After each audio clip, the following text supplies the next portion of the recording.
Let's continue our conversation with regards to some of the top achievers for the class of 2019. Let me bring in Tariq Seedat. He's from St. John's. Tariq, thank you very much indeed for coming through. 9 distinctions. Yes. How on earth did you achieve that? Well, I'm still figuring that out myself as well.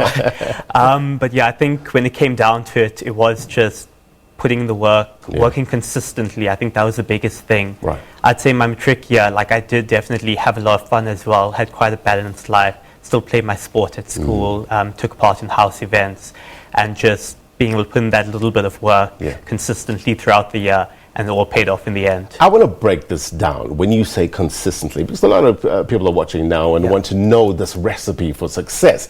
When you say work consistently, does it start from the matric year or when?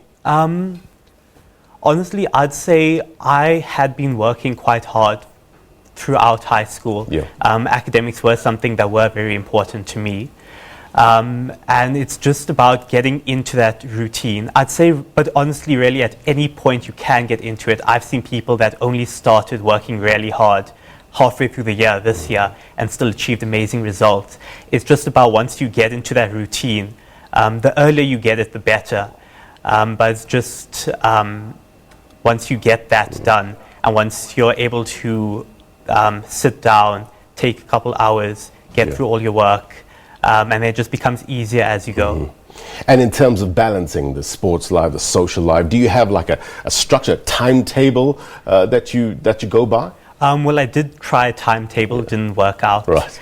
But I'd say just dividing up your life, prioritizing what you need to do, deciding what's most important at that moment.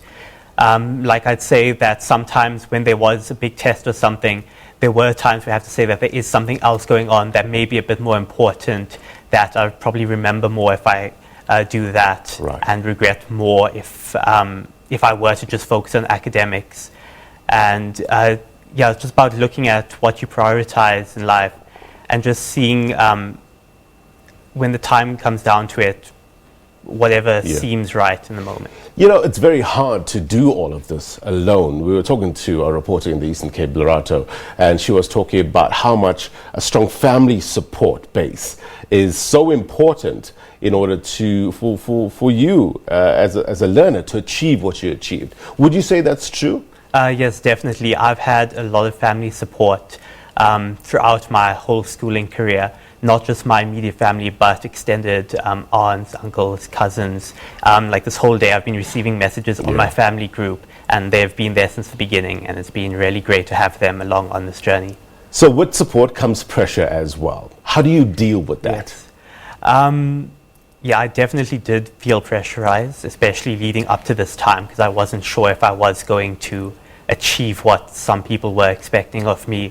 And I think what really helped is, even though I felt pressured, my family, they still gave me the support that they were there no matter what. And I think it's about finding those people that no matter what you do, you're still going to be supported by them. Right. When I was growing up, there was about 6 subjects, right? You got distinctions in 9. So you did 9 subjects, yes, 9 correct? Subjects. What is the extras that you do? So my normal subjects were science, IT, and drama, along with 4 core. And then I did AP Maths and history as my extra subjects. Right. So how do you focus? Do you focus on all, or do you know that you're strong on one and then spend less time on that and focus on another subject? So what's your method? Yeah, definitely. Some subjects required a lot more work than others. So I would just before any exam timetable, I would set out how much time I had to study, and then my weaker subjects, the one that was more content-based, those I'd put more time into, make sure I had enough time to get through all of that. You know, the reason why we're going through this step by step is to give the folks out there some tips on how to achieve. We heard the Basic Education Minister just a short while ago talking about, as a country, how we need these high skills. So this is important for people to understand how to achieve these skills. What are you going to do after this? So actually the original plan was medicine. I got in a Wits and Tux, but now I've decided to do international business at Stellenbosch. Okay, so that's from one extreme to the other in terms of medicine and business. How did you choose between the two?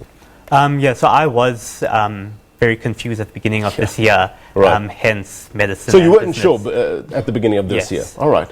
And then I think when it came down to it, just looking through the individual courses, thinking of like in the future, what I felt like the country needed more, what I felt I could make more of an impact in, and then just looking at also what I enjoy, something I can definitely see myself, something that I could see setting up a career path that I can follow for the rest of my life. So when you were making this decision, did you seek advice, or during school or family time, these were the discussions that you were having? Yes, I did speak to my parents quite a lot about it, discussed all the possible options, also to my friends as well, because I think quite a lot of people this year weren't too sure what to do, and so we had a lot of conversations about this, and definitely talking to people helped. Would you say generally that there is enough information in order to better equip learners like yourself, whether in matric, to pick the right vocation, so to speak, and not only go to the mainstream industry, so to speak? I think there definitely is enough information. It's just about having the effort and being able to find it as well. With the internet, there's like a million things you can look at that will all tell you different things. And I think it's just about finding the right things for you on there, something that will speak to what you're looking for and tell you what you should do with that. What about peer support? I mean, you spend a lot of time with your fellow students or learners out there, picking the right friends in order to better help you or encourage you to do your best. That's important? Yeah, definitely. My friends were very supportive. I felt I had a really good circle throughout my years at St. John's. I was also a boarder at St. John's in my boarding house. I think the people there, they pushed me a lot, and I felt I couldn't have done this without them too. Right. And, just finally, as we are celebrating your achievements and many others like you today, which rightfully so, we should, there are students that didn't do as well. What's your advice to them? Well, I'd say to all the matrics today, we've made it through matric, and I think that's an achievement on its own.